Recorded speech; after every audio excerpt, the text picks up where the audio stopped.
Boa noite a todos. Bem-vindos à terceira conferência do primeiro ciclo de conferências do Centro de Culturas Clássicas Persas e Árabes, na UFOP, que é um projeto em parceria com o Programa de Pós-Graduação em Ciências da Religião da Universidade da PUC Minas, da Universidade Católica de Minas Gerais, e da Mujideen Bin Arabi Society em Oxford, e a sua versão latina, através do professor Pablo Benedito, da Universidade de Múrcia, e do professor Mário, que também representa o Instituto Salesiano de Minas Gerais, e também, a partir de agora, em parceria com a USP, com quem realizamos o nosso primeiro projeto de colaboração, no mês passado. Então, bem-vindos a todos. A gente está muito feliz de poder continuar. E lembro só que para todas as pessoas que estejam interessadas em receber um certificado de comparecimento à conferência, em cada uma das conferências que vocês encontram no nosso canal, nas conferências ao vivo, tem um link para um formulário de inscrição e de perguntas, e a gente envia automaticamente o certificado de participação de uma conferência em extensão universitária. Passo a palavra ao professor Mário Werneck, que apresentará o nosso conferencista de hoje, o nosso parceiro, professor Carlos Frederico Barbosa. Boa noite a todas e a todos. É uma alegria, né, estar aqui novamente com vocês, e hoje para ouvirmos o querido professor Carlos Frederico, que é mestre e doutor em Ciência da Religião pela Universidade Federal de Juiz de Fora, é professor adjunto da Pontifícia Universidade Católica de Minas Gerais, leciona na graduação e é membro permanente do programa de pós-graduação em Ciência da Religião, no qual é coordenador. Tem experiência na área de Ciência da Religião, atuando principalmente com os temas de espiritualidade, espiritualidade e saúde, mística comparada, Islã, sufismo, mística carmelitana, diálogo interreligioso, cinema, além de trabalhar São Juan de la Cruz e Ibn Arabi. O Fred é amigo de longa data, né? Nos conhecemos durante os estudos de mestrado e doutorado na UFJF, e a área de interesse, né, a sensibilidade e a paixão pela beleza da poesia mística, desde aqueles idos, né, acabou por nos irmanar. A sabedoria do coração, que sempre foi um dos temas-chave na pesquisa do Fred, e na conferência de hoje, ele vai nos brindar, né, com essa sua arguta reflexão sobre Attar e San Juan de la Cruz.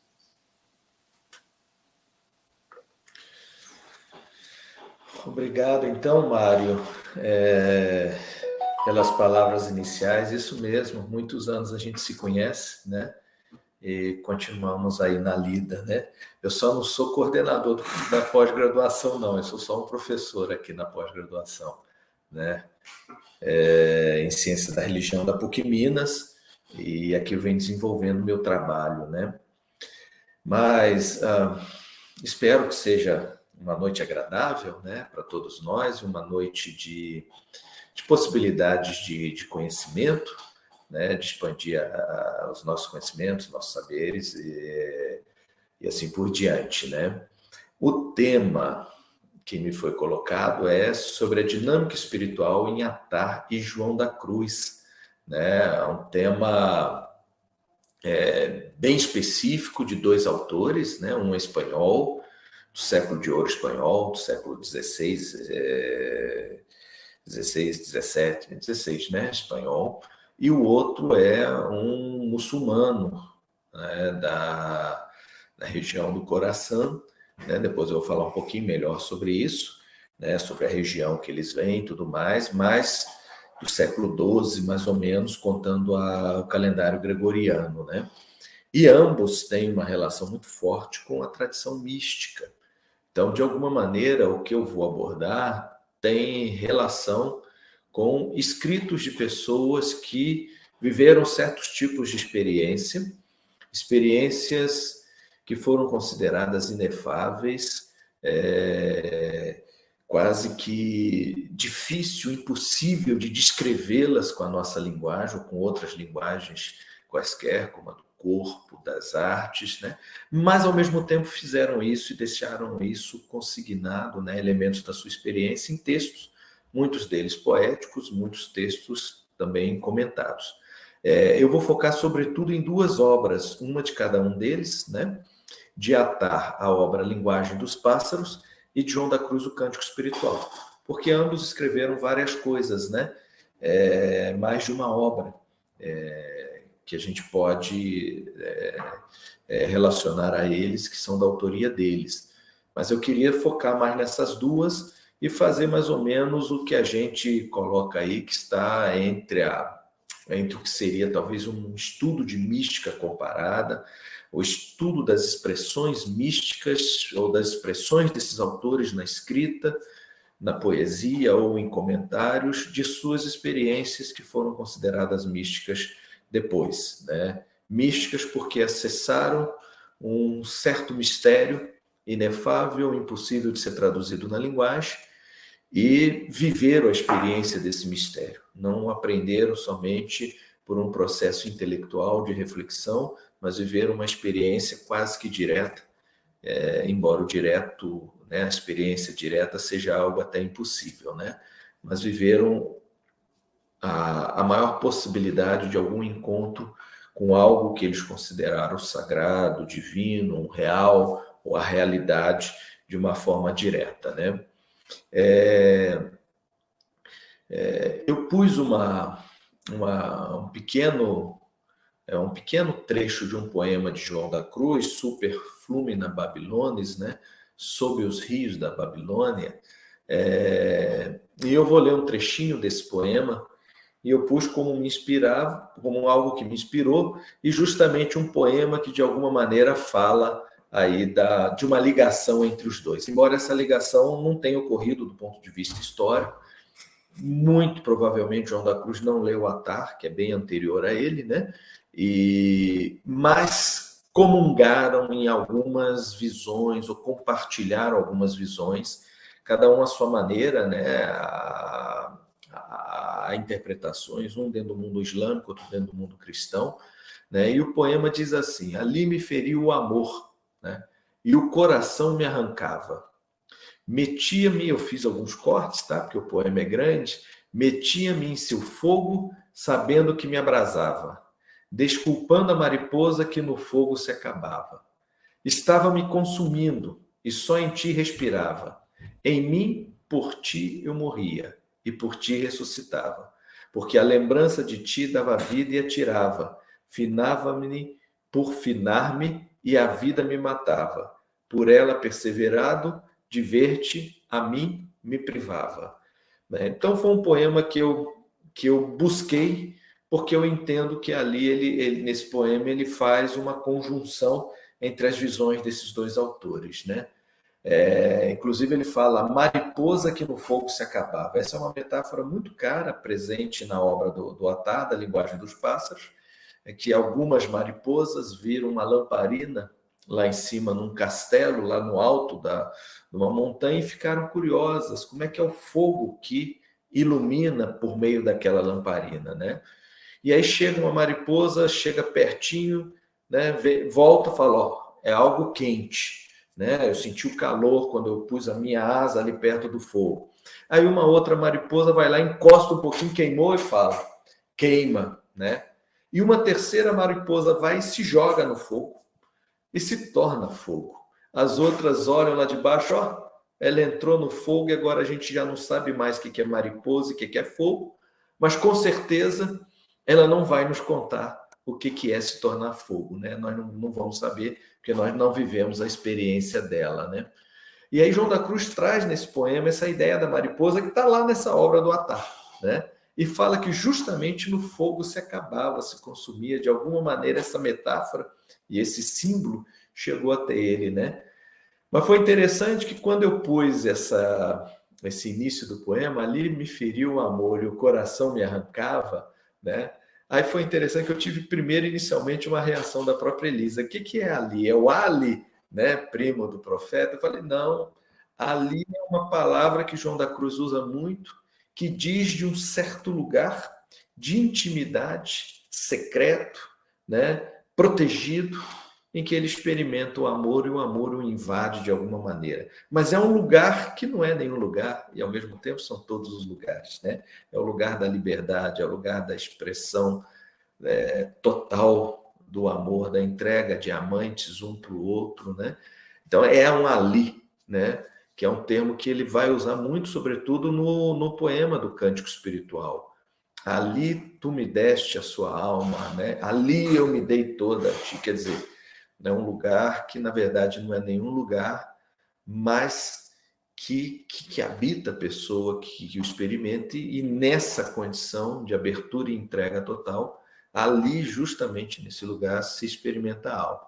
E depois eu mandei, fiz essa divulgação, e a Cláudia, que aí está ouvindo, falou, aí tem um coração no meio. Quando eu pus o poema, eu nem me lembrava do coração, né? E o próprio Mário traz a ideia de coração, né? E o coração me arrancava, né? Uma experiência tão forte que te abre possibilidades, né, inusitadas de encontro com a realidade, de encontro com o real, de encontro com uma expansão de si mesmo, um encontro que passa, inclusive, por um encontro consigo, né? Mas quem foi Attar e depois quem foi João da Cruz, né? O nome de Attar é um nome longo, né? Farid al-Din Abu Hamid Muhammad Ibn Ibrahim Attar, né? Attar, inclusive, faz referência a perfume, perfumeiro, né? Porque ele era uma pessoa que trabalhava com ungüentos e na produção de elementos que poderiam ser perfumes também, mas de alguma maneira tinham alguma relação com a saúde também, né? Então, ouvir as pessoas, entender o que as pessoas queriam e lhes propor ou ungüentos ou perfumes que lhes fizesse bem, né? A vida do Attar é muito misteriosa, mas eu ouso dizer que é um pouco aí de aromaterapia, de alguma maneira presente, né? Então ele tinha, ele herda a profissão do seu pai e de alguma maneira o nome que lhe é dado também tem relação com essa profissão paterna, né? Que vai ser a sua profissão também. Mas Attar foi um dos grandes poetas persas do século XII e XIII, no calendário gregoriano, né? Mas por volta do ano 600 aí da Hégira, calendário muçulmano, comparável até muitas vezes a Sanaí, a Rumi, né? Grandes poetas desse período também. E viveu durante o Império Abássida, sobretudo já no período seljúcida, né? O Islã tem, quando surge enquanto tradição, né? Logo após a morte do profeta, ao período dos 4 califas chamados bem-guiados, e logo em seguida se forma uma dinastia, que é a dinastia Omíada. Essa dinastia tem um certo governo até o ano 749, 750, quando surge a dinastia Abássida, e mais ou menos no período de Atar, por volta de 1190, 1200, né? Essa dinastia está numa grande crise e se apoia nos turcos seljúcidas como sua força militar, né? E depois esse império vai se desintegrar, o Império Abássida, com a invasão de Gengis Khan, né? Provavelmente Atar morre fruto dessa invasão e da violência que acontece nesse período, né? Então ele é dessa época, né? Da cidade de Nishapur, né? E ele vai morrer, não se tem exatamente a certeza, né? Provavelmente por volta de 1200, 1221. Há autores que põem antes, há autores que põem seu início de vida bem antes, de modo que, segundo alguma datação, ele pode ter sido até centenário, né? Mas a vida dele é um certo mistério para nós, embora ele tenha, uma de suas obras, ele tenha feito um relato sobre vidas de sufis do seu período, né, da sua época. Mas a sua própria vida mesmo, nós não temos muitos elementos, nenhum estudo historiográfico que nos traga muitos elementos capazes de fazer uma reconstrução e tudo mais. Há muita hagiografia sobre ele. Ele escreveu várias obras, né? Além da Linguagem dos Pássaros, talvez sua obra mais conhecida, mas também tem uma obra que ele escreveu, o Livro dos Segredos, que o Mário, na conferência passada, inclusive mencionou, né? Segundo uma certa tradição, Atar deu essa obra para o pai de Rumi, que passou para Rumi também, né? Então, uma certa leitura de que aí havia uma comunicação, uma conjugação dessas experiências místico-religiosas e poéticas entre esses dois autores, né?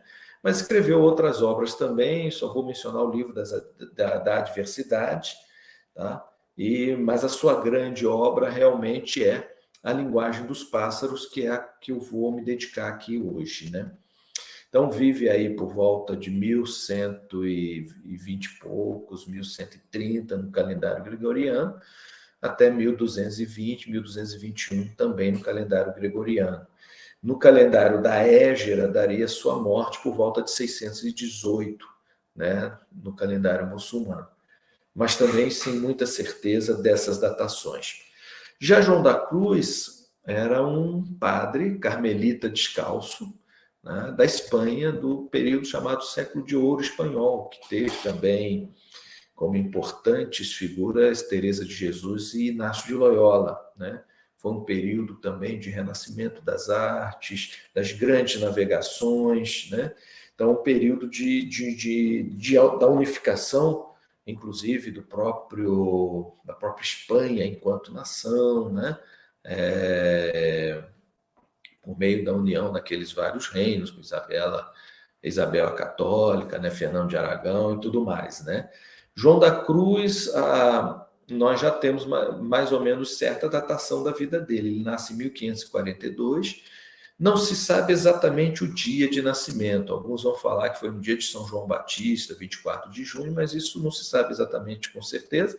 Ele nasce na cidade, numa aldeia, na verdade, numa cidade, uma aldeiazinha, chamada Fontiveiros, na região da grande cidade, na época, de Ávila, né? Ainda continua sendo uma grande cidade, mas é uma cidade de uma população de 40, 50 mil habitantes hoje, com uma muralha muito bem conservada, inclusive, uma muralha medieval muito bem conservada, né?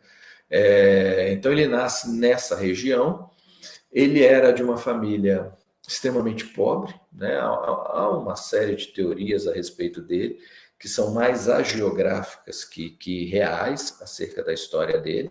Há, inclusive, discussões se ele não era originário dos mouriscos, né, os descendentes de muçulmanos que ficaram pela Espanha e que foram chamados de mouros ou mouriscos, né, a essa tese, há autores que defendem essa tese. Ultimamente, a tese mais forte tem sido que ele possuía uma origem judaica, né? Também questionada por autores e também defendida por autores.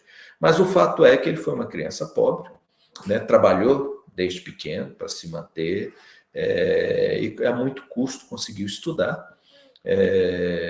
E já na idade aí da juventude, ele entra para a ordem dos carmelitas. Ainda não existia o que se chamava os carmelitas descalços. Quando ele tem 19 anos, ele entra.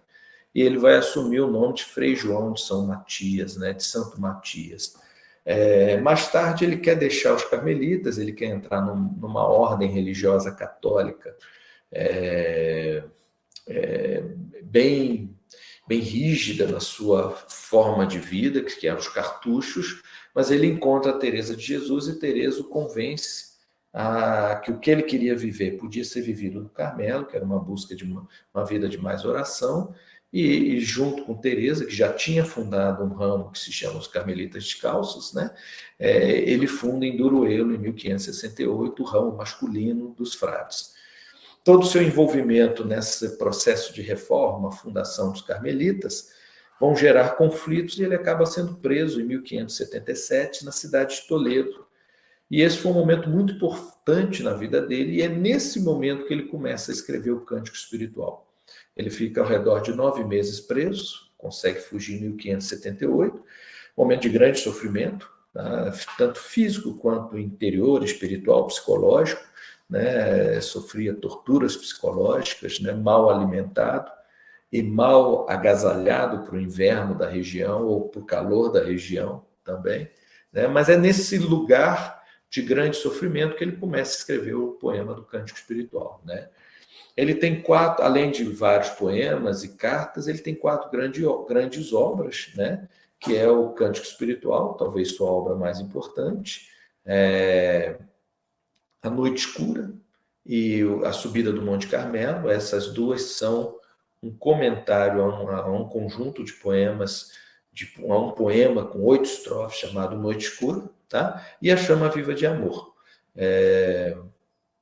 Dessas obras todas, chamadas obras maiores dele, ele faz ou algum tipo de tratado, ou algum tipo de comentário, né? Então, eu vou me dedicar ao Cântico Espiritual, né? O Cântico Espiritual tem 2 versões, eu vou trabalhar mais com a versão chamada B, né? Tem o Cântico A e o Cântico B. Cântico B, o Cântico A é a mais original, e o B vai ser a reformulação que alguns anos depois ele faz, tá? Então, passando um pouquinho mais as obras em si, né? A obra A Linguagem dos Pássaros, em persa, né? Eu não sei falar persa, aí a Elisa pode me corrigir se eu falar errado, né? É o Mantik Altair, né? Mantik, algo como linguagem, depois eu vou falar mais sobre isso, né? E está aí referente a pássaros, né? Mantik pode ter vários sentidos, né? Eu prefiro trabalhar com a noção de linguagem, porque é uma noção muito importante nessa obra, né?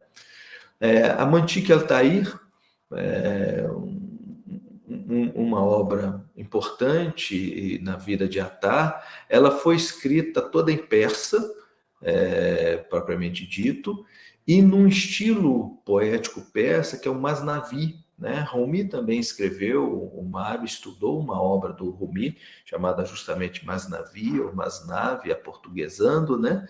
E o Masnavi, ele tem um estilo bem característico, que ele é composto de dísticos, 2 versos, e esses versos rimam entre si, né? O que dá muita liberdade em termos de escrita, de redação, de poesia propriamente dito, porque eu não preciso conjugar uma rima entre grande quantidade de versos, né?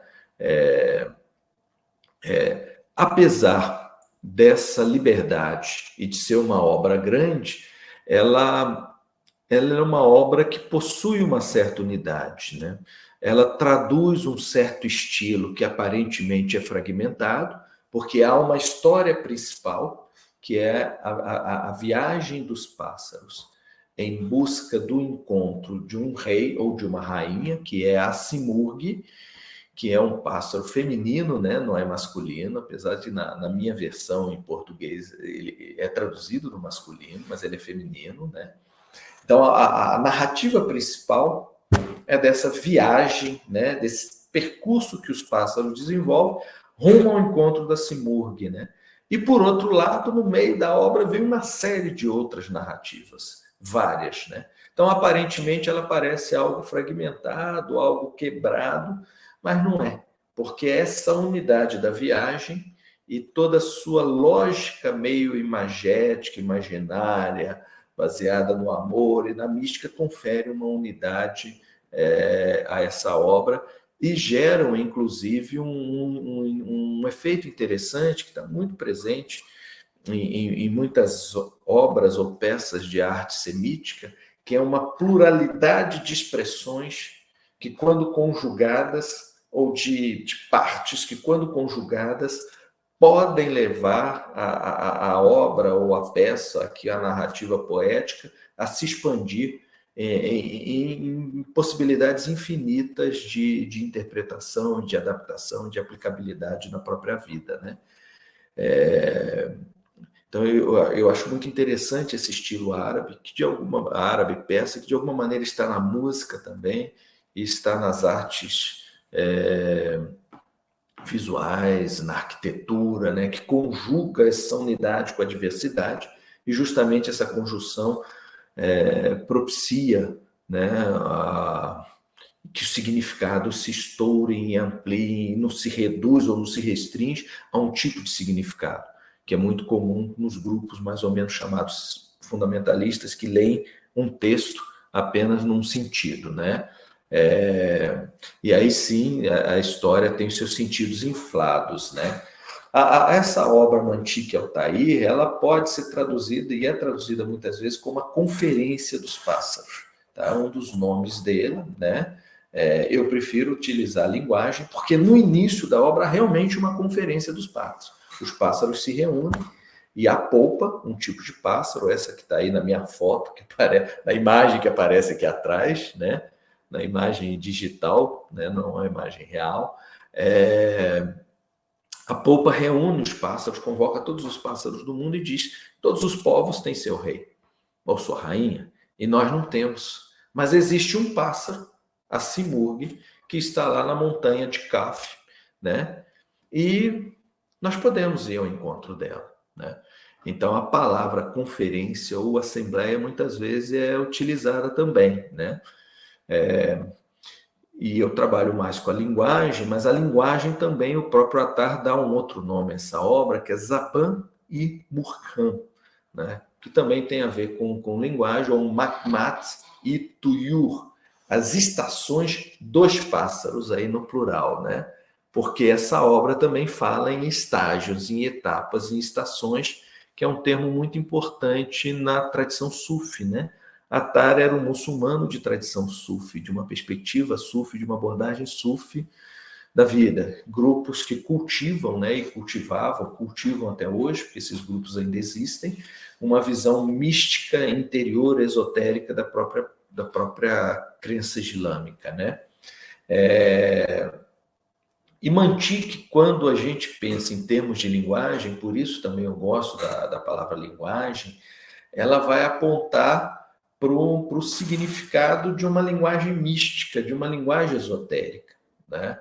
A palavra Mantiq, ela pode ter um sentido também de lógica, né? Quando a gente vai na enciclopédia do Islã, por exemplo, procura Mantiq, o significado maior que aparece lá é o de lógica, né? Quer dizer, há uma linguagem que possui uma certa lógica, né? Se nós adaptarmos as duas palavras, os dois significados. Mas eu também gosto mais de linguagem porque o texto faz uma referência ao rei Salomão. Salomão, segundo o Alcorão, diz um trecho do Alcorão, Corão 27, que ele possuía a linguagem dos pássaros, né? Ele conversava com a polpa está no Alcorão, e a polpa lhe contou segredos antes do seu encontro com a rainha de Sabá, de modo que Salomão, sabendo o que a rainha de Sabá desejava, pôde conversar com ela e atendê-la nas suas questões, e ela ficou admirada com a sua sabedoria. Então, mais de uma vez no Alcorão, ou no Corão, aparece essa relação, uma linguagem dos pássaros, inclusive em relação ao próprio rei Davi, né? Mas Salomão é sábio porque ele domina a linguagem dos pássaros, né? Então, de alguma maneira, essa obra está falando de um certo tipo de linguagem, né, que eu costumo ver como a linguagem mística, que é uma linguagem em profundidade com a própria realidade, né? Todos nós vivemos o mundo, os encontros com a natureza, com as pessoas, com a história nossa, né, com as artes, né? Há muitas linguagens e há muitas coisas a serem lidas. Quem possui a linguagem dos pássaros possui a sabedoria, porque lê o mundo, lê a realidade, lê a história numa perspectiva profunda, por dentro dessa história. Então, quando se diz que é interior na própria pessoa, mas é interior na própria realidade, que consegue ir no âmago da realidade, né? Um desejo de todos nós, um desejo inclusive da ciência, de conhecer a realidade para além das aparências da própria realidade, né? Alguns tipos de ciência, por assim dizer. E o Nattar faz isso, descreve toda essa história de forma de poema, né? E possui 4.724 dísticos, né? Então é um poema bem grande, né? Como poema, ele é composto em várias partes. Eu vou tentar ser rápido nisso, por causa inclusive do horário. Há uma invocação inicial, por exemplo, uma invocação bem islâmica, que ele fala dos profetas, do profeta Muhammad, de outros profetas, vai falar de alguns sufis, como Rabiá, e daí vai, tá? Em seguida, a Assembleia dos Pássaros, né, em que a polpa convida os pássaros a procurarem, né, a Simurgh, né? E diz assim que essa Simurgh possui um discurso sem palavras, sem língua, sem ruído. Compreende-o sem inteligência e ouve-o sem ouvido. Então, está bem dentro de uma lógica mística que trabalha com metáforas, muitas vezes contraditórias, para justamente falar de algo que é muito difícil falar, né? E diz assim: não há no mundo país sem rei. Como pode ser, então, que os pássaros não tenham um para governá-lo? E aí vão em busca da montanha de Kaf, onde está a Simurgh.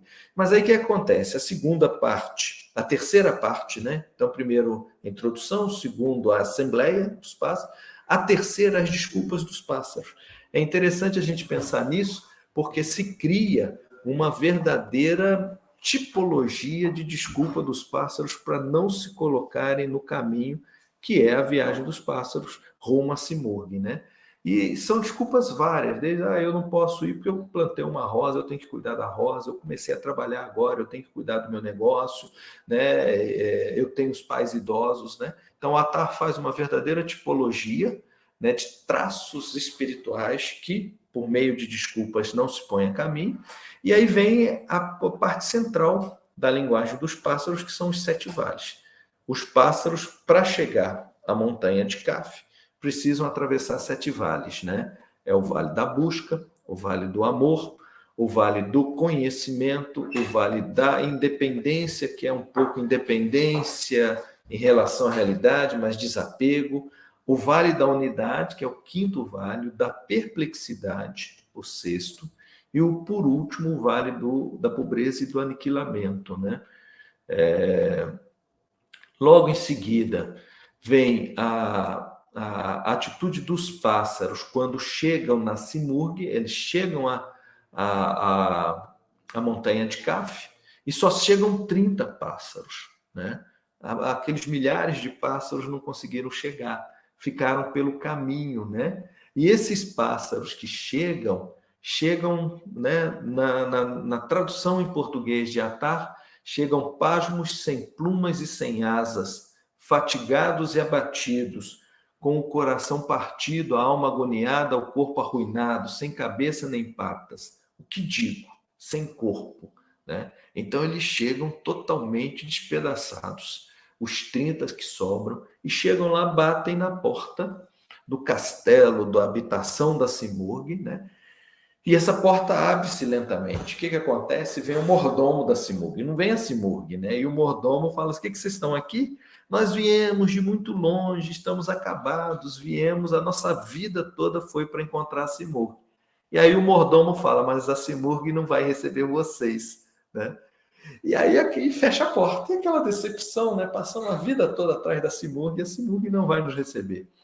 E a Polpa, liderando o processo, fala, não, a nossa vida não teria sentido se não fosse uma vida buscando a Simurgh. Mesmo que não a encontremos, ela está aqui e aqui nós vamos ficar.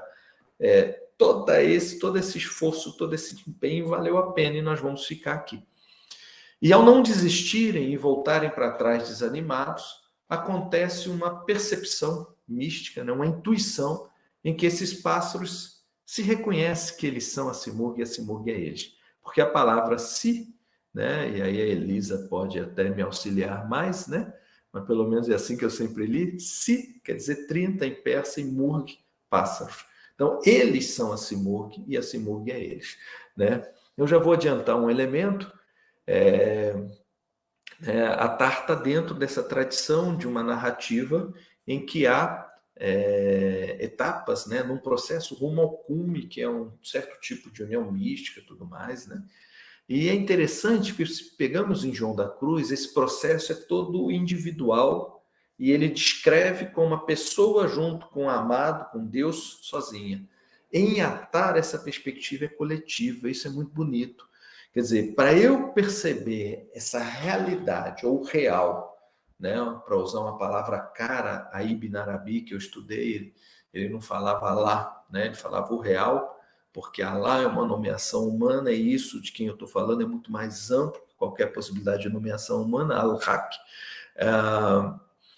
Eu só consigo perceber ou viver essa experiência se eu tiver uma dimensão de pluralidade. Embora seja uma experiência de unidade, de Tawhid, né, como toda prática islâmica insiste, mas também é uma experiência de diversidade, porque a diversidade me apresenta dimensões inusitadas, diferentes e singulares dessa unidade que se faz presente em cada um desses pássaros ou dessa diversidade.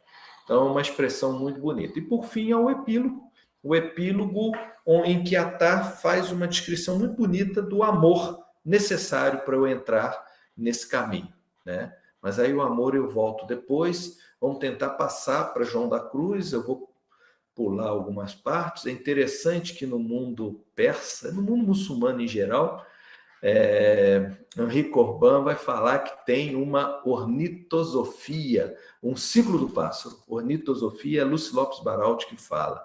Quer dizer, uma sabedoria dos pássaros, porque a Avicena também faz, o Ghazali, Al-Ghazali, faz também um discurso sobre pássaros. Posso ver isso até em João da Cruz. João da Cruz também tem o poema do pássaro solitário, que não deixa de ser uma sabedoria dos pássaros, né? Em relação ao cântico espiritual, dando um salto, né, ele surge no cárcere de Toledo, quando João da Cruz está preso em 1577 até 1578. Ele pede uns papeizinhos, né, para a pessoa que tomava, o carcereiro que tomava conta dele, e ele escreve. Inicialmente aquilo foi mentalmente, mentalmente planejado, produzido até passar para a escrita. E é interessante porque é um poema para um cara que está preso, numa condição, que tinha uma janelinha pequenininha que não via nada. É um poema das maiores expressões de espaço. Fala de perfume, fala de paisagem, fala de montanhas, fala de ilhas, de rios. Então, uma sensação de um espaço amplo para quem está ali dentro, preso num cubículo de 1 por 2 metros, de 1,5 metro por 2, mais ou menos, um cubículo pequeno, né?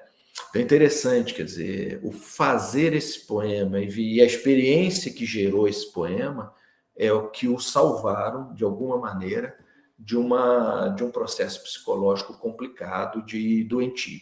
Então, quando ele está preso, ele escreve 31 estrofes, né? Ele foge em 1578, por volta de agosto, setembro, tão debilitado que ele precisa ficar internado 3 meses e ainda escondido, porque queriam prendê-lo. Ele ficou 3 meses, então, num tratamento para se recuperar. Logo em seguida, ele escreve mais estrofes, né?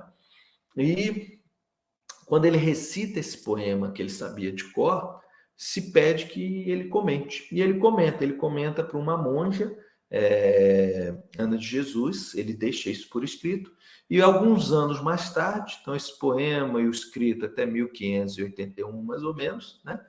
Em 1584, 1585, ele faz uma segunda revisão, chamada Cântico B, ele reestrutura o poema, dá uma ordenada melhor, e é chamado Cântico B, e nele são 40 estrofes. Tá? Então, um poema grande, com 40 estrofes, todas elas comentadas. Né? E também tem uma grande lógica de uma busca. Né? A alma, a pessoa, em algum momento, percebe uma ausência. Onde é que te escondeste, amado? Como servo fugiste, havendo-me ferido, saí tras ti clamando e já eras ido, né? É mais ou menos assim, eu estou falando de cor, né? Mais ou menos assim. Mas muito do que é. Né? Em todo caso, há uma ausência, né? Há um amor pelo amado, que é Deus, né? Ou Jesus Cristo. Há um amor por esse amado, mas esse amado é igual o cervo que aparece e some. Chega perto e some. Então ele transmite ao mesmo tempo uma presença e uma ausência. Essa ausência me fere, me faz sofrer. Então eu vou em busca do amado. E aí a descrição do poema, nas suas 40 estrofes, é a pessoa procurando o amado em etapas também, como Atar. Há etapas. As etapas não têm títulos exatamente assim, mas João da Cruz, nos seus comentários, fala: até o poema 12 havia purgativa, né? Do 12 até o 18, para alguns, ou até o 22, havia iluminativa, ou né, o desposório espiritual na linguagem dele. E do 22 em diante, né, há uma discrepância, em uma parte ele fala 22 e na outra ele fala o capítulo 18, se eu não me engano. Tá? Não estou muito certo desse capítulo 18, não. 22, com certeza. E aí o 22 é a descrição da última etapa, que é a via unitiva. Então, é a descrição de uma busca de vida. Tá? Essa história que une os dois. E aí eu fico pensando, há proximidades e diferenças entre os dois para pensarem as coisas. Aqui eu vou insistir mais pelo tempo, inclusive, né? Eu estou já com 37 minutos de fala, em sentir na proximidade. Eles coincidem em algumas coisas. Ambos estão, Atar e João da Cruz, apesar da distância entre eles, numa lógica que a vida tem um percurso. Ela tem um início, um meio e tem uma finalidade. Tá? E para chegar a essa finalidade, eu passo por etapas. Para Atar, são os 7 vales, né? Que são etapas místico-espirituais na concepção dele. E João da Cruz vai falar em 3 vias: via purgativa, um momento de maior esforço, embora essas etapas sejam etapas didáticas, porque as coisas são vividas na vida humana muito misturada, muitas vezes, né? Então, uma via purgativa, em que eu devo me purificar dos meus maus hábitos, por exemplo, de uma vida muito baseada nos sentidos, ou psicologicamente muito dependente, por exemplo, dos outros, dos prazeres, né? Então eu tenho que estar preparado para entrar nesse caminho, porque esse caminho é muito duro, ele é muito difícil. Não é à toa que os pássaros chegam lá todo depenados, né? E João da Cruz vai chamar, inclusive, esse processo difícil em uma outra obra. Nessa ele não menciona isso, mas menciona a realidade disso, que ele chama de noite escura. Um processo de escuridão que eu perco a noção para onde eu estou indo. Né? Mas, ao mesmo tempo, essa noite é um processo de iluminação. Né? Ele usa uma metáfora, inclusive, é como se fosse o fogo, uma lenha jogada no fogo. Quando ela joga no fogo, ela escurece toda, ela solta fumaça e ela estala e solta ruídos, né? Porque está saindo aquela umidade dela até ela secar. Então, isso é o período da noite escura. A gente perde algumas noções, a gente se sente confuso, se sente perplexo, mas, na verdade, para João da Cruz, embora seja um processo sofrido, o que está acontecendo é uma iluminação. E essa madeira, essa lenha, em algum momento vai virar brasa, vai virar carvão inicialmente, depois vira brasa. E aí você já não sabe mais o que é fogo, o que é lenha, porque ambos se tornaram uma coisa só. Então, a meta, tanto para Atar quanto João da Cruz, há etapas rumo a uma meta, né? Em Atar, a meta é a aniquilação total, de modo que eu me una a Deus e só exista Deus, eu não sou nada, né? E para João da Cruz, ele vai chamar isso de matrimônio espiritual, né? A última etapa dele, né? Atar vai nomear essas etapas em Makabat, né? Makan, quer dizer estação, né, no árabe, e é um termo técnico sufi, para descrever etapas justamente que eu adquiro, que eu estou caminhando num processo ascensional, né? Muito baseado, inclusive, numa narrativa islâmica, que é a narrativa do Miraj, a viagem, a Miraj e Al-Isra, que é a viagem noturna do profeta Muhammad, né? Ele sai de Meca num cavalo alado, vai até Jerusalém, desce na pedra do domo, lá onde está a mesquita, né, do domo, e de lá ele sobe aos céus. Então ele tem uma viagem de Meca a Jerusalém, depois uma viagem até o sétimo céu, passando por etapas também, né? Então, isso acaba marcando muito o mundo islâmico, que pensa tudo como uma viagem, uma possibilidade ascensional. Isso está em João da Cruz também, tá? Tem uma perspectiva bem ascensional. Um outro elemento que eu queria trazer é que ambos partem do amor. Sem amor, você não chega a lugar nenhum, né? Somente o amor é possível te dar força, te dar coragem para enfrentar os desafios que um trajeto como esse exige, né? E o amor é muito importante, né? Às vezes a gente fica assim, nossa, fala em sofrimento, coisa difícil, né? Mas se eu vou fazer um processo terapêutico, né? Ele também é duro, a gente se deparar com a gente. Não é um processo fácil. E exige muito amor, e nesse processo a gente descobre o amor a gente mesmo, né? O amor como a gente é, concretamente, não como a gente imaginava que a gente era. Então é sofrido a gente vê, de alguma maneira, algumas coisas sobre o que a gente é de verdade. E aprender a se amar é a única condição de eu atingir um certo equilíbrio na vida, né? Então, quer dizer, o que eles estão falando de uma ordem da mística, eu posso pensar fora da mística como um projeto humano, quer dizer, somente me acolhendo profundamente na minha realidade, eu sou capaz de amar, me abrir para o mundo, me abrir para os outros, fazer experiências criativas interessantes, né? Então, tanto João da Cruz como Atar, o início do caminho é o amor. Quer dizer, onde é que te escondeste, amado? É a primeira estrofe do cântico espiritual. Alguém que tem um amor tão grande, e ao mesmo tempo esse amor é tão grande que me faz sentir saudade, que me faz sentir a ausência desse amado. E aí eu vou atrás. Eu não quero qualquer coisa, né? E João da Cruz explicita isso. Eu não quero uns gostinhos legais, eu quero encontrar o meu amado, né? Muito baseado, inclusive, no Cântico dos Cânticos, poema bíblico, né? E Atar, nesse ponto, ele é muito radical. Tem um trechinho do que eu queria ler, da Linguagem dos Pássaros, lá do epílogo, que ele fala assim: entra com amor nesse Diwa, né? Entrega tua alma com abandono e adentra esse palácio. Em semelhante hipódromo espiritual, que jamais foi visível, e onde a alma não se mostra, se não entras com afeto, não verás nem a poeira. Desperta em ti o sentimento do amor, pois ele é o remédio de teus males, é o remédio da alma. Deixa a abstinência e a vulgaridade. Aqui não é preciso mais que o amor. Sim, o amor e a renúncia. Quem quer que possua este amor não tem outro remédio senão renunciar à sua alma. Né? Bonito, né? E ele acaba, em algum outro momento, resumindo: soma-se ao amor, renúncia também à perplexidade, né? Então, o elemento do amor é interessante. E aí, um outro trecho de Atar, ele é antes, tá? Ele está num dos vales, ele está no quinto vale, se eu não me engano, diz assim: para nele entrar, deve-se mergulhar inteiramente no fogo. Né? Olha a metáfora aí, o símbolo das mariposas. O que digo? Deve-se ser o próprio fogo, pois de outra forma não se poderá viver ali. O verdadeiro amante deve, de fato, parecer-se ao fogo.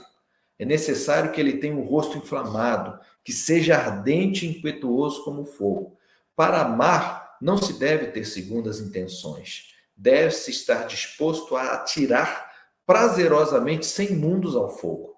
Porém, somente o amante recebe o prêmio de verdadeiro valor. Se aquele que se engaja na vida espiritual não consome a si mesmo por completo, como poderá ser libertado da tristeza que o oprime, né? Em João da Cruz, todo esse elemento do fogo, do amor, também está muito presente. Por meio do amor, eu supero os fortes e as fronteiras, são os desafios que me aparecem na vida. Por meio da cristalina fonte, que ele chama da fé, né? Eu entrar mais adentro na espessura, entrar na adega interior, ele diz assim, na adega interior do meu amado bebi, né? Quer dizer, o cara que estava ali, que não tinha acesso à comida direito, está falando em vinho, né? A adega interior, e usa muito, é interessante que João da Cruz usa muito os sentidos gustativos, ou seja, está dentro, não está vendo lá fora, embora ele também trabalhe com o sentido da visão auditivo, ele trabalha muito com o sentido do olfato, gustativo e do toque, né? Que de alguma maneira retrata uma certa experiência de proximidade que ele está vendo, né? Então, para ambos os autores, né, nessa jornada, há etapas, há percurso, há processos, há uma busca de crescimento, essa busca de crescimento gera processos também dolorosos, em que eu tenho que fazer opções, ou eu vou para cá, ou eu vou para ali, em que eu escolho, em que eu me coloco totalmente à disposição, e nisso eu vou chegando a um certo cume, né? Uma proximidade entre eles. Lembrando, né, que eu gosto de entender, quer dizer, tem várias diferenças entre eles, né? O João da Cruz, ele estrutura muito melhor o cântico espiritual, também ele faz uma reescrita, né? Uma reorganização com função um pouco mais lógica. O primeiro cântico ele é mais desorganizado, por assim dizer, né? Não no mau sentido da palavra, mas ele segue uma lógica da própria experiência de João da Cruz, e à medida que aquilo foi acontecendo, de alguma maneira, no momento posterior, ele dá um tom mais pedagógico, ele organiza pedagogicamente, né? Quase que uma mistagogia para favorecer que as pessoas sejam introduzidas a um mistério, né? Atar mistura um pouco as etapas, não vai e vem, o que talvez seja mais próximo da experiência vivida pelas pessoas e por eles, né? por ele próprio. Mas o que me chama mais atenção e que acho que é mais rico, estou escrevendo sobre isso agora, é a lógica que para Atar se chegar ao que se chama união mística em João da Cruz, né? É uma lógica plural, não é uma lógica singular, não é uma lógica solitária. João da Cruz insiste muito na solidão, tá? Tanto é que tem um poema, O Pássaro Solitário, que é muito bonito, inclusive, né? E nas estrofes finais do cântico ele fala, ali estava eu sozinha com meu amado, e aí eu reclino no peito do meu amado, eu toco os seus cabelos, quer dizer, ali nos protegia a macieira, o horto nos protegia aquela intimidade, né? Então, eu não acho que eles estão em oposição, mas João da Cruz enfatiza o elemento individual, né? Por outro lado, a Atar traz muito, isso é uma lógica islâmica, né? A gente está muito acostumado a conhecer mal o Islã por meio da mídia, dos grupos mais violentos, né? Mas o Islã tem uma beleza muito grande e ele insiste muito na unidade. Não há Deus senão Deus, né? Diz lá a Shahada, e Muhammad é seu profeta, né? Não há Deus senão Deus, então insistência na unidade. Mas a unidade divina, tão cara ao meio muçulmano, não apaga a diversidade. E aí eu pus uma foto, essa foto é inspirada nessa obra, né? Pena que ela saiu grande aí, é um pássaro composto por figuras, é um pássaro, aqui deixa eu sair da frente, é um pássaro a popa, né? Por essa cristazinha assim se vê que é a popa, porém essa polpa ela é constituída por vários outros pássaros. Dá para ver aqui várias cabecinhas, bicos, olhos, né? Então essa lógica do plural, ela é muito grande. E João da Cruz está presente também, está presente, né? Mas não tão explícita como esse final aí do encontro com a Simurgh, né? Perceber-se Simurgh, né? Mas não deixa de ser perceber, Simurgh sou eu. Há uma identidade, há uma unidade. Então, isso está em João da Cruz também. Né? Isso acontece em momentos de grande entrega, que eu acho que não é uma exclusividade da mística, né? Um grande artista, um grande poeta, ele se entrega à sua arte. Por isso ele é grande, né? Um grande cientista, tudo mais, claro, com seus devidos lugares, cada coisa, né? Então, essa lógica de uma entrega total, né, a algo que se faz dentro da prudência, claro, né, porque com facilidade nesse terreno a gente se engana sobre muitas coisas, por isso tanto Attar quanto João da Cruz sempre foram adeptos, né? O sufismo exige que eu tenha um mestre diante de quem eu falo, eu apresento para, né, me centrar, e João da Cruz também trabalha nessa lógica, né? Então eu entendo que os dois têm as suas singularidades, né, na forma de se expressarem, mas, por outro lado, comungam em várias metáforas, em várias linguagens, em várias perspectivas, que é muito rico a gente perceber. Então é isso, gente. Por aqui eu encerro.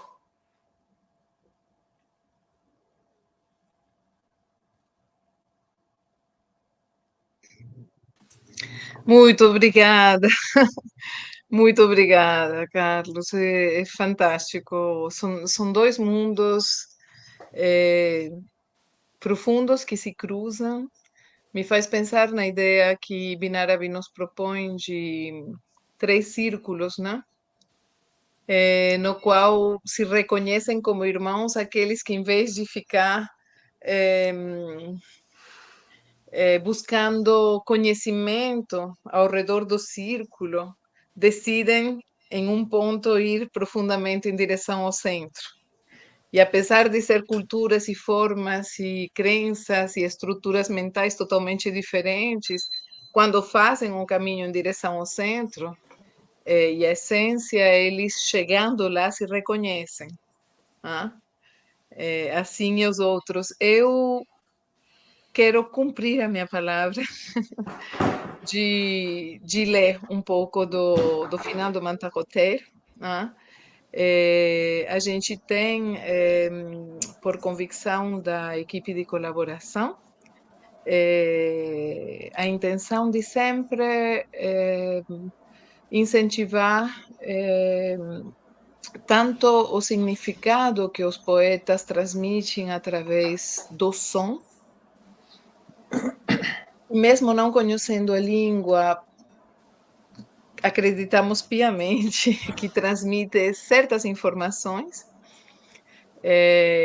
quanto da beleza. E eu quero primeiro mostrar para vocês algumas imagens do Mantacoter, de alguns dos manuscritos que chegaram a nós, do Mantacoter, ao longo da história.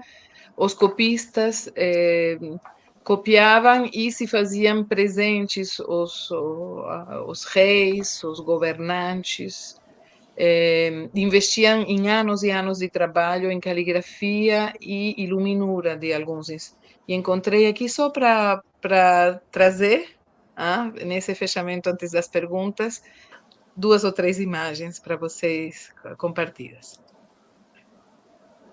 Ai, como é que eu faço? Aqui, présenter, partager l'écran e fazer duplo.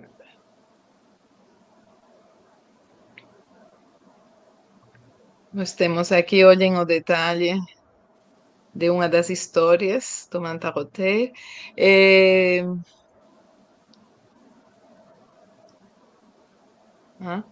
Olhem a maravilha.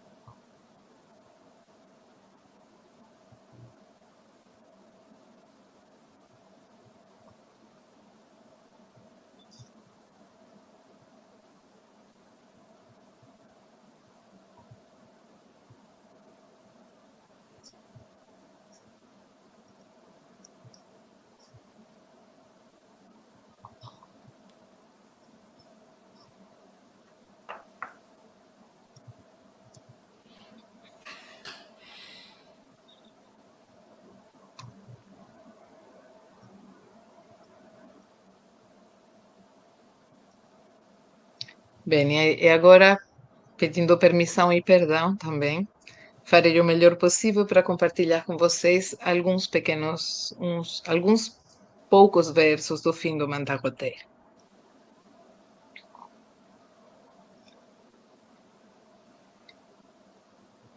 کردی ای عطار بر عالم نثار، نافه اسرار هر دم 100,000 از تو پرعطر است آفاق جهان وز تو در شورند عشاق جهان گه دم عشق علی الاخلاق زن گه نوای پرده عشاق زن شعر تو عشاق را سرمایه داد عاشقان را دایم این سرمایه داد ختم شد بر تو چون بر خورشید نور منطق الطیر و مقامات طیور از سر دردی بدین میدان در آی جان سپرزار بدین دیوان در آی در چنین میدان که شد جان ناپدید باری که شد هم نیز میدان ناپدید گر نیایی از سر دردی درو روی ننمایید ترا گردی درو در ازل درد تو چون شد گام زن گر زنی گامی همه بر کام زن تو نگردد نامرادی قوت تو کی شود زنگده دل مبهوت تو درد حاصل کن که درمان درد توست در دو عالم داروی جان درد توست در کتاب من مکن ای مرد راه از سر شعر و سرکبری نگاه از سر دردی نگه کن از سر دردی نگه کن دفترم تو 301 درد داری باورم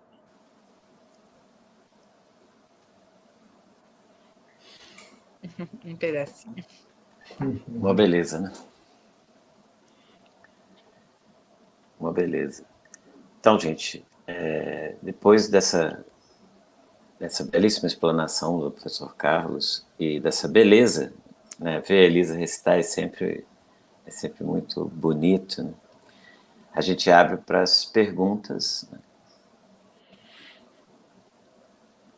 Eu não consigo ver as perguntas por aqui, então o Juan podia ajudar a gente vendo aí se tem alguma.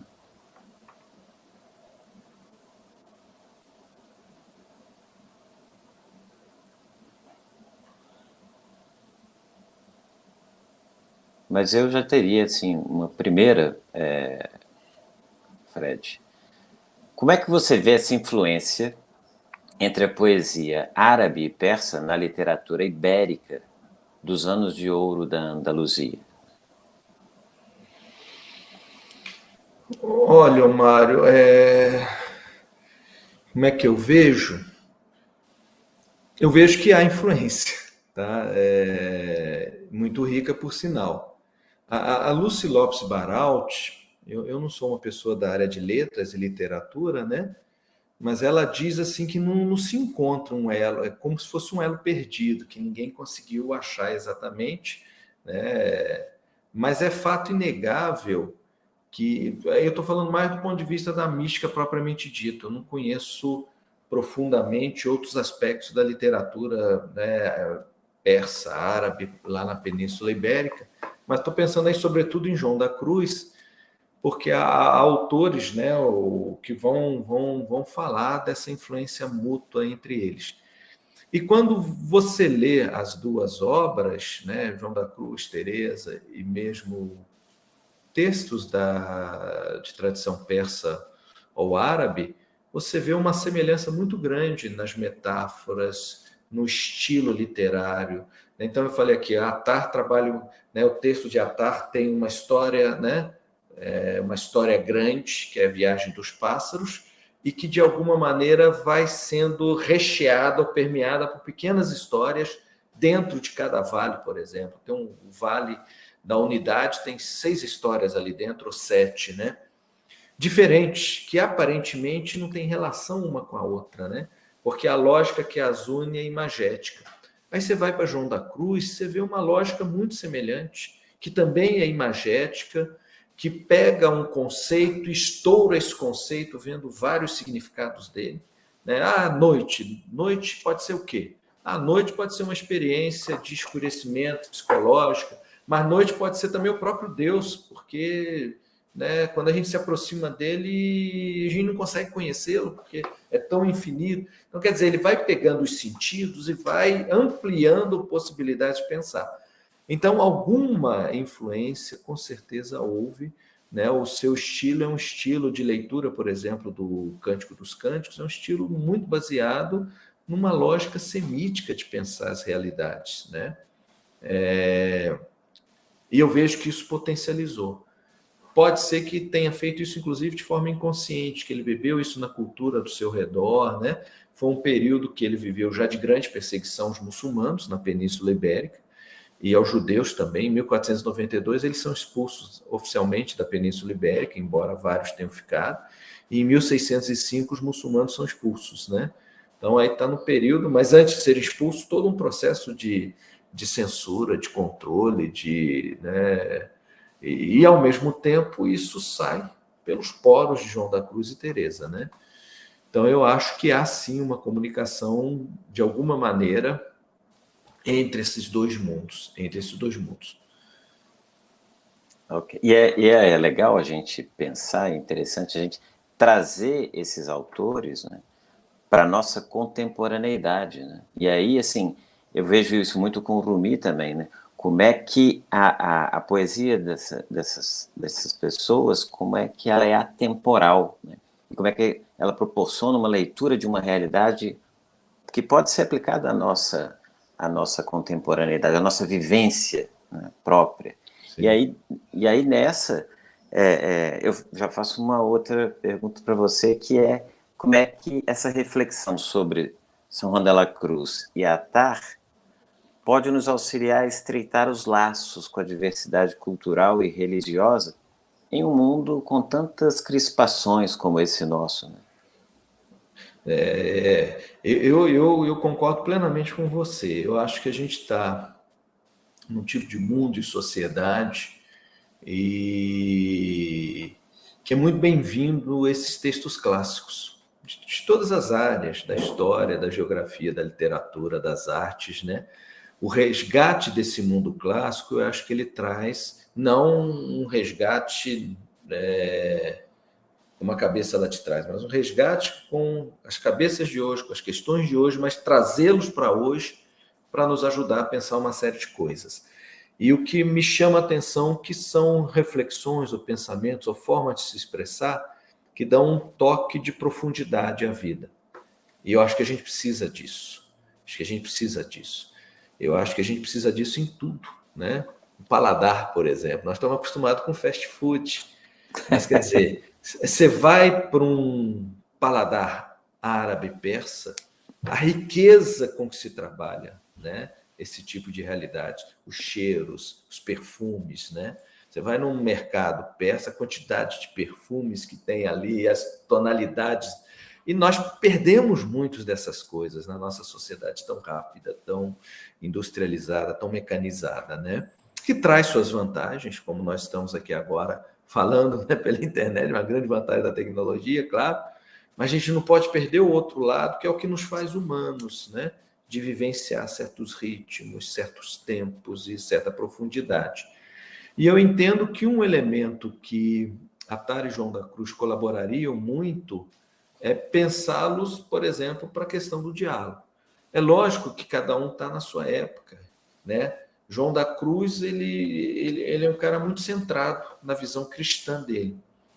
Mas eu posso pegar da visão cristã de sua época e ver como ele pode ser expandido para pensar o diálogo com a diversidade cultural e tudo mais, né? Mesmo ele vai chamar Deus no cântico espiritual de as ilhas mais estranhas, porque ele é totalmente diferente. Então, se eu tenho que me lidar com esse Deus que é totalmente estranho e diferente, no bom sentido da palavra estranho, se eu me acostumo a lidar com essa estranheza, eu me acostumo, aprendo a lidar com o estranho que é a religiosidade do outro, a tradição do outro, ou a não crença do outro, a cultura do outro, as expressões do outro, que esteticamente me soam estranhas também, né? Então, eu acho que é uma riqueza.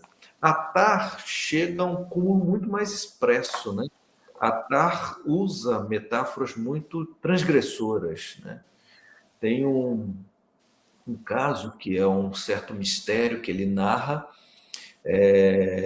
um grande mestre sufi que se apaixona por uma cristã, né?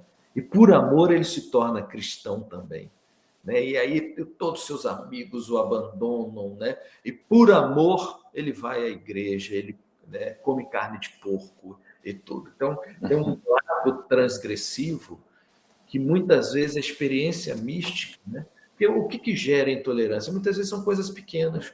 O que o outro veste, o jeito dele falar, ele não tem a minha verdade, né? E quando você vai para a experiência mística, a verdade é de uma ordem tão profunda que nessa profundidade é diálogo, a comunicação entre as várias concepções de mundo, as várias verdades, porque busca o essencial das realidades, não os seus elementos, que também são importantes, né? Mas que não são tão essenciais assim. Então, eu acho que esses dois são grandes mestres, não só eles, do diálogo, da capacidade do encontro, né? João da Cruz foi retratado historicamente como um cara que preferia ficar entre as pedras que entre os seres humanos, porque entre as pedras tinha menos motivo para pecar. Ele é retratado assim, tem um dito dele nesse nível, mas, ao mesmo tempo, ele era o enfermeiro da comunidade, trabalhou como pedreiro na construção de vários conventos, gostava de chamar seus irmãos para ir para o meio dos bosques, passear, conversar. Então, uma pessoa que tinha uma atenção e muito cercado de pessoas que ele acompanhava, ou seja, alguém que sabe escutar, alguém que escuta bem e orienta bem. Então, acho que todas são habilidades que nos enriqueceriam muito a todos nós, né? Inclusive eu que estudo esse tipo de realidade, nos enriqueceríamos muito a ouvir o outro, né? Seja negro, LGBT, japonês, nordestino, né? Mulher, e que as pessoas acabam, ou nós muitas vezes, reproduzindo em termos de preconceito. Resgata a profundidade que há nas expressões várias e se apropria delas, né? Acho que tem uma pergunta aqui, eu não sei se o Juan vai falar. Luiz Dias, a imagem dos pássaros chegando ao palácio da Simurgh, desfigurados, pode ser entendido como uma metáfora das adversidades e o preço a ser pago pelo caminho espiritual e místico? Sim, pode ser percebido nessa perspectiva. Tá? Quer dizer, o esforço que eles fizeram exigiram deles uma completa transformação do seu ser. Né? Somente com isso você consegue se abrir a novas perspectivas. Né? Você se dispor a se desapegar de algumas coisas, se abrir a novas experiências, novas possibilidades para ir adiante. Né? E isso, muitas vezes, é uma transformação completa.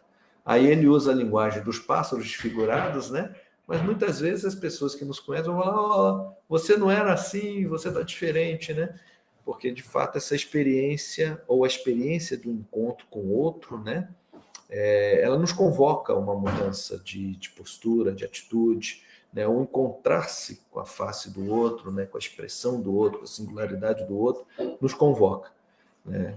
Ou pelo menos deveria convocar. Aí eles estão fazendo uma narrativa num estado mais ideal, né? Mas é o ideal que todos nós deveríamos ou poderíamos viver caso nos entregássemos nessa jornada. É um pouco da lógica que eu entendo dessas duas obras.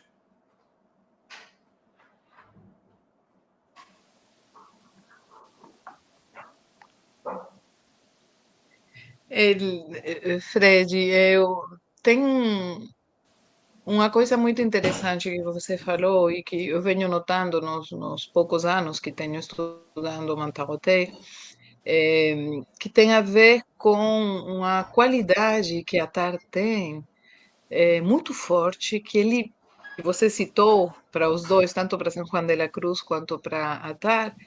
Eu diria, na minha experiência de trabalhar o som e a língua e as imagens que ele cria, que eu tenho sempre a sensação de que ele é um pintor. E as cores que ele tem, que utiliza, são as palavras. É uma sensação física, porque quando a gente vai seguindo como ele constrói as imagens, dá a sensação de que ele pinta umas imagens muito. Na minha memória aparecem umas realidades que eu não imaginava antes, certo? E fica muito vívidas na minha memória, porque elas são insólitas. Elas poderiam até quizás ser estudadas hoje em dia com os estudos de cognição, né, em arte, como impacta. É, mas não é a palavra em si, a palavra pinta uma imagem e é a imagem que fica indelével. É muito interessante isso.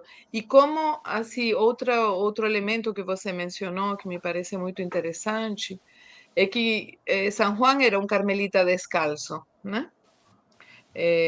E o Islã eh, promove uma igualdade entre todos os seres humanos. A estrutura da cristandade era muito, ou seja, a partir do século, no século no qual São Juan vive, a estrutura é muito piramidal, é muito estruturada, né?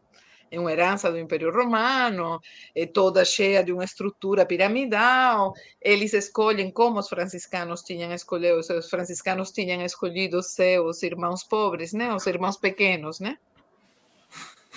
Os carmelitas tiram os sapatos, que é um modo né? É um modo de igualar, chegar a um ponto, a dizer, eu não quero estar na estrutura do poder piramidal. Eu acho, não sei se tem a ver, não sei se é um pouco uma pergunta, me pergunto se não há um elo de querer criar essa unidade universal entre os seres simples, que se unem através do amor, de imagens que ajudam eles a crescer e atravessar as dificuldades. Faz sentido para vocês, como estudiosos das religiões? Faz o movimento do Carmelo Descalço, quer dizer, na Espanha houve vários movimentos de uma tentativa de reforma do cristianismo do período. E muitos desses movimentos foram chamados descalços, né? Descalços não necessariamente porque andassem descalços. João da Cruz andou descalço, um bom período da vida dele no início. Mas Teresa não, né? Não porque andassem descalço, mas a descalcez é justamente a busca de uma vida simples. E aí sim é uma desconstrução de uma lógica piramidal, né? Se não totalmente na sociedade da época, mas essa desconstrução vinha até com o estilo de roupa que usavam, que eram tecidos simples. Então tem um caso de um frade que se torna, junto com João da Cruz, funda em Doruelo. Ele tinha o hábito com tecidos finos, tudo mais. Então ele abandona aquele hábito e vai usar um hábito rústico.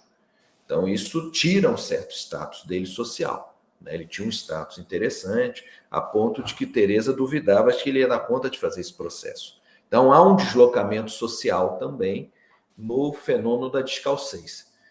A descalcez é um fenômeno de espiritualidade, uma simplicidade, a oração simples, né, de evitar pensar, contemplar, mais nessa linha, e não tanto grandes coisas pomposas, recitações, embora tivessem recitações sim, mas ao mesmo tempo todo um desapego pessoal e um deslocamento social para se abrir outras realidades. Quando eles vão para Duruelo ainda hoje é um lugar de difícil acesso, sabe? Era um vilarejo menor que Fontiveiros e que eles viviam fazendo trabalhos nas comunidadezinhas pequenininhas ao redor, mas era um lugar. Então, há um deslocamento, inclusive, ele morou em Salamanca, Medina del Campo, Salamanca, grande cidade universitária da época, né? Há um deslocamento, inclusive, geográfico, né? e uma vivência que aponta para uma simplicidade de vida. Consequentemente, simplicidade rima aí com irmandade, com capacidade de se irmanar as pessoas, né? Mas é interessante, alguém comentou aqui mais cedo também, deixa eu ver se eu acho, que vou olhar um pássaro, dicas árabes, né? Eu não sei quem está aqui por trás do Dicas Árabes, a partir de hoje vou olhar um pássaro de outra maneira. É interessante que Attar, ele constrói uma certa tipologia dos pássaros, né? Esses pássaros significam certos tipos humanos, né? De se manifestar, de se relacionar com a realidade, né? É como Ibn Arabi, lá no Fuzul al-Hikam, fala em profetas. Cada profeta é um certo tipo, né? E é interessante porque está fazendo uma identificação de tipos psicológicos, espirituais, né? Das pessoas, está pensando isso, né? Então, de alguma maneira, as pessoas, quando leem, se identificam nessa tipologia, né? Eu acho que, né, tem uma certa comunicação. Tinha uma amiga minha, é possível orientando, que ela falava: eu penso que os animais são visitas com algumas mensagens para nós. Acho que a gente pode pensar os pássaros também nas suas formas de ser, a própria natureza, com uma série de mensagens, né? Porque nós também somos natureza, né? Embora muitas vezes a gente se destaque da natureza, né? E esse destacar tem gerado essa destruição completa que está acontecendo ao nosso redor e o preço que a gente está pagando aí nos processos climáticos, né? Hoje no Rio Grande do Sul deu uma chuva de 2, 3 horas, equivalente quase que ao mês inteiro, né? Alaga tudo, né? Mas de alguma maneira a natureza tem muitos aspectos e a gente precisa voltar a ela também, né? Muitas coisas interessantes que a gente pode resgatar da nossa humanidade ao nos naturalizarmos, né, de alguma maneira. Me lembra, Fred, também, quando estudava o Mantarroter com a professora Davumi, a doutora Davumi, ela é aluna de Katkani, um dos maiores especialistas de Attar no mundo, né? E eu ficava com vergonha, porque quando a gente analisava cada um dos pássaros, eu não conseguia me identificar com um, eram todos os meus defeitos, ou seja, essa sensação de espelho da qual você está falando também, na nossa relação com a natureza, Attar cria um espelho imenso no começo do Mantarroteiro, e você lendo ele e viajando nas imagens, eu não encontrei jeito de me afastar, porque ela fez essa pergunta: com que pássaro você se identifica? E eu demorei muitos dias, porque eu me dei conta que eu me identificava com todos, absolutamente. Não tinha um só. Todas as escusas que os pássaros davam a polpa para não fazer a viagem, né? Elas deram muito ânimo, ficaram felizes de fazer a viagem, mas na hora de partir ninguém queria, né? Sim. Todo mundo. E a polpa responde a cada um deles. Para mim foi uma maravilha a resposta da polpa para todas os meus condicionamentos para não fazer a viagem. Então, Sim. esse espelho, eu acho que ele nos dá de presente esse espelho com a natureza. Ele usa a natureza para nos espelhar, exatamente como você propunha. Sim, concordo. Mas é também um pouco assim mesmo, plural, né? É um espelho e a gente se reconhece em várias coisas, né? Em várias coisas, né? Em vários elementos, né? Não são espelhos puros, né? Às vezes a gente é um pouco a mistura de vários elementos, né? E, embora a gente se caracterize mais para cá ou mais para lá, não quer dizer que os exemplos de outros pássaros não nos sirvam também, né? Porque não é um discurso unívoco, é um discurso que aponta para possibilidades, né? Não tem uma possibilidade única de interpretação, de sentido, né? O que torna esse tipo de discurso muito rico, né? As possibilidades interpretativas e as possibilidades da inovação, né? Como na música também, quer dizer, né? Você vai uma linha melódica e a partir dali você vai improvisando e construindo melodias totalmente originais, né? Então eu acho que essa obra é um pouco nessa linha, sabe? É um fio que propicia que você vá interagindo e construindo aí percursos originais singulares, né? E que, como dizia até nessa experiência de te ouvir relatar a tua relação e o teu estudo entre Atar e San Juan, a pessoa que te fez a pergunta, agora eu nunca mais olharei os pássaros da mesma maneira. Isso, para mim, impacta, quer dizer que o convite que faz Atar o convite que ele faz através da sua poesia faz que a gente não olhe mais o mundo da mesma maneira. É uma Sim, informação que a gente recebe que transforma, ou seja, é impactante. Isso que você disse, essa afirmação que você fez antes, e que ele disse, me casei com uma cristã, virei cristão, comi porco, quizás os cristãos culturais ou religiosos não nos demos conta o que isso significa ser dito em mundo muçulmano, onde é sim, possível se casar com uma cristã, desde que você não se converta. Não tem nenhum problema casar com uma cristã ou muçulmano, mas não pode se converter, porque é. aí seria uma heresia. E E uma os heresia filhos vão que ser pode dar a educados. morte. Pode dar a morte, não é uma heresia. Então, assim, é uma coisa muito forte que ele diga isso e seja o poeta, junto com Rudaki, é o segundo poeta, é a base de todo do diálogo permanente de Rumi com Attar ao longo da sua obra. E um pouco como a gente falou na USP com Mário e os nossos colegas, o Mamed Jarouche, é que e Nicolas Voss, é que realmente a literatura persa é um edifício que se constrói desde os primeiros poetas e poetisas e vai se construindo e é sempre uma referência. Você não começa de zero em poesia clássica persa, nem na escrita na contemporaneidade. É um sistema, é um mundo que se referencia permanentemente. Quantos milhões de versos a respeito da mariposa são escritos pelos poetas posteriores a Attar? Ah? Viram familiares das casas dos habitantes do mundo da língua persa. É transformador. As imagens que propõe são transformadoras mesmo. Sim. Agora, eu acho interessante, estamos ouvindo aí, né? Eu tenho uma experiência muito interessante com cinema nessas questões, né? Então, primeira vez que eu estava lendo A Linguagem dos Pássaros, eu fui dar uma aula que eu usei o filme A Cor do Paraíso, do Majdi, né? Filme iraniano, e lá tem um pássaro, lá é a criança, né, que é cega, e queria soletrar Deus em braille, né, né? Queria conhecer Deus, queria tocar Deus, né? E vez ou outra tem um pássaro que entra. Eu falei, oh, meu Deus, eu não reconheço esse pássaro. E aí eu comecei a ficar atento aos sons de pássaro, sobretudo no filme de tradição persa ou árabe, né?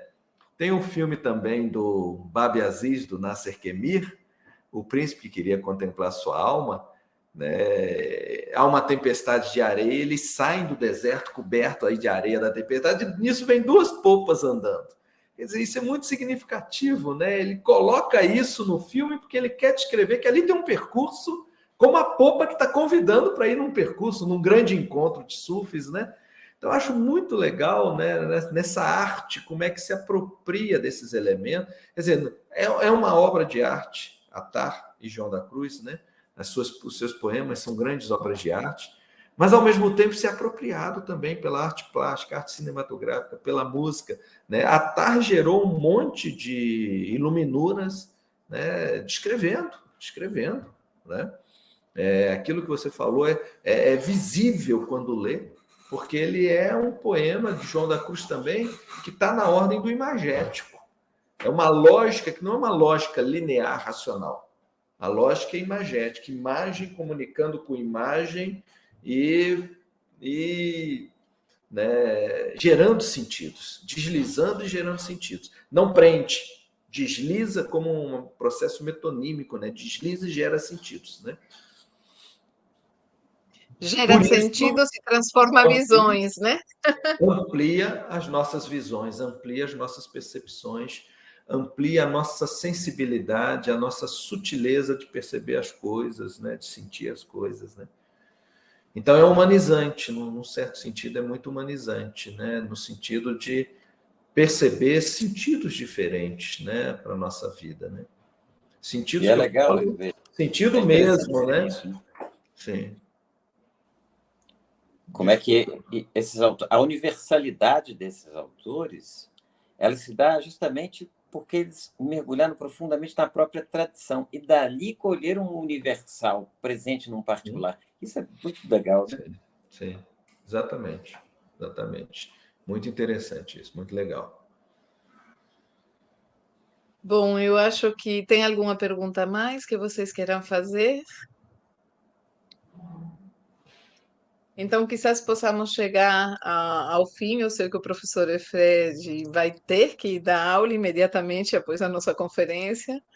Quero agradecer em nome de todos, a Mário, a Frederico, desta belíssima conferência, desta belíssima iniciação para todos nós ao diálogo nesse ciclo de conferências entre o Islã e a cristandade, nesse caso, ou entre um humano e outro humano que se reconhecem bem além das culturas e das religiões, e bem além dos séculos, né, de diferença entre eles. Quero convidar a todos, a próxima conferência será dia 2 de outubro, e teremos a professora Beatriz Salas, que fez o hercúleo trabalho de traduzir o Livro dos Reis, de Ferdowsi, que ao castelhano, e será nossa primeira conferência em castelhano. Esperamos conseguir traduzi-la em simultâneo ou legendá-la no dia da conferência. Depois, dia 6 de novembro, sempre são as primeiras segundas-feiras do mês, o nosso ciclo. Ah? O 6 de novembro teremos a doutora Ana Crespo. Ana Crespo vai falar sobre a importância ou a presença do elemento contemplativo na arte e na cultura persa. E no dia 4 de dezembro, nós teremos a professora a doutora Beatriz Vieira, da UERJ, que fará uma conferência chamada Pequena Cartografia da Literatura Persa Clássica. Ela vai nos trazer um elemento que levanta muita curiosidade em todos nós ao longo do ciclo, que são onde se situa essa poesia, de onde vêm os nossos poetas persas, qual é esse espaço do mundo persa ao longo dos séculos, como ele varia, e que significa essa cultura persa para tantos poetas que não pertencem geograficamente hoje ao mundo persa, supostamente, mas que como Mahmoud Darwish, o grande poeta palestino, definem que a língua é seu território e sua nação, né? Então, agradecendo infinitamente novamente ao professor Carlos Frederico Barbosa, a Mário Werneck, que também fez uma conferência lindíssima que vocês podem ver, foi a conferência do mês anterior sobre Rumi, e convidando a todos para a nossa próxima conferência, dia 2 de outubro, às 19 horas do Brasil. Muito obrigada. Obrigado, gente. Obrigado também, gente. Um abraço. Um abraço.